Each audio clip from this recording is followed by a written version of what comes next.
Good morning. We are celebrating today, Wednesday, October 31st, in the 30th week of our church year, the day of Halloween. Now, our culture has thoroughly secularized what began as a very beautiful religious observance.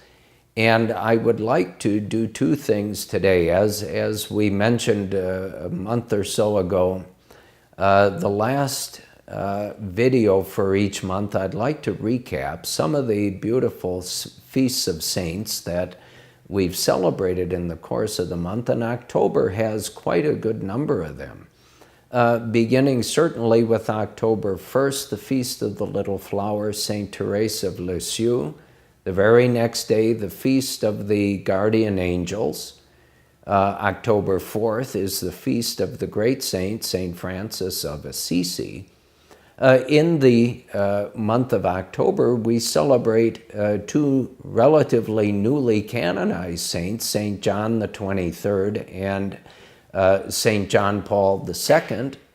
And we also celebrate the feast of that great woman religious and doctor of the church, St. Teresa of Avila, and also those great Jesuit martyrs, the North American martyrs, St. Isaac Jogues, St. John de Brebeuf, and their Jesuit companions, who were all martyred in what became the United States in the mid to latter part of the 17th century.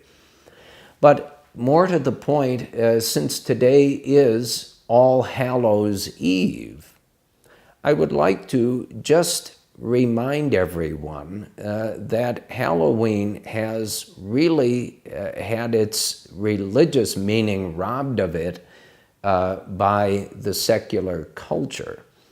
It really wasn't a time when people dressed up and spent a lot of money on costumes and things like that, as we do today.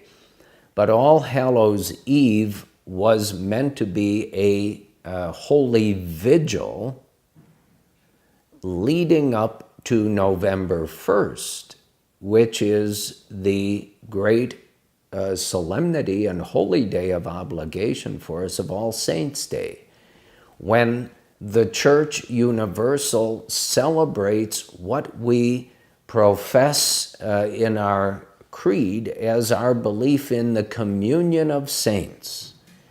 And so the All Hallows Eve is that time when we should be observing in somewhat of a meditative and spiritual way what we will all be celebrating the following morning, All Saints' Day.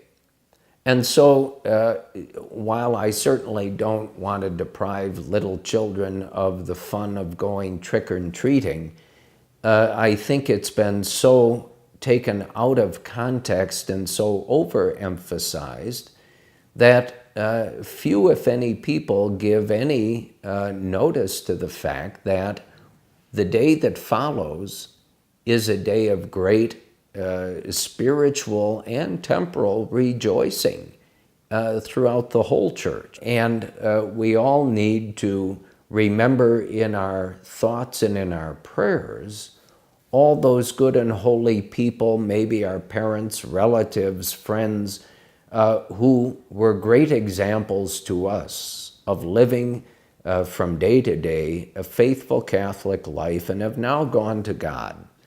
Offer prayers to Almighty God for them, that having lived the life of faith and now died and passed over into eternity, that God in His infinite mercy will grant them eternal rest and peace in His presence. And then go to Mass on November 1st, rejoicing that those who've gone before us in faith live with God for all eternity.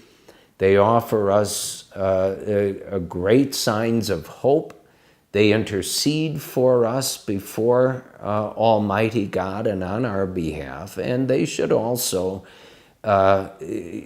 continue to give us that example, that living example of what it is in every circumstance to remain faithful and to practice one's faith in such a way that we not only come to know and love and serve God better, but the good example they gave to us and the good example which we can give to others generates greater and greater love for Almighty God. So please enjoy these last days of October, moving into November, but do not forget the real meaning of Halloween as All Hallows Eve, and please make certain you attend and participate at Holy Mass tomorrow, November 1st.